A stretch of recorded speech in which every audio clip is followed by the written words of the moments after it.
మనసు మనిషికి కావాలి పనిముట్టు, తెలుసుకోవాలి దాని కనికట్టు, అసలు గుట్టు. జ్ఞాన పట్టు దొరికిందా మనసు ఆటకట్టే, దమ్ముతో దులుపుకో అజ్ఞాన అశాంతి దుమ్ము, దండిగా చేసుకో విజ్ఞాన సొమ్ము. నమ్ము శాంతి ఎన్నటికీ కాదు వమ్ము, గడచిన కాలం ఎంత వగచినా చెక్కదు, భవిష్యత్తు వస్తుందో లేదో తెలియదు. ఉన్న కాలాన్ని ఉన్న క్షణంలో వినియోగించుకుంటేనే, సంతోషంగా జీవిస్తేనే వికాసం ప్రకాశం. అసూయ వ్యాధిని మాన్పు, ద్వేషాగ్నిని ఆర్పు, ఏకైక సాధనమే ఓర్పు.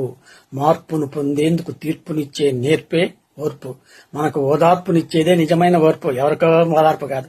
మనకు ఓదార్పునిచ్చేదే నిజమైన ఓర్పు. పొగడ్తల కోసం ఎదురు చూస్తే వాటి వెంటే ముందుగా విమర్శలుంటాయి. రెండింటినీ దాటిపోవాలి నాయనా. గమ్యం కోసం కృషి చేస్తే కమనీయ వేడుకలు ఉంటాయి, రమణీయ వెలుగులు దక్కుతుంటాయి.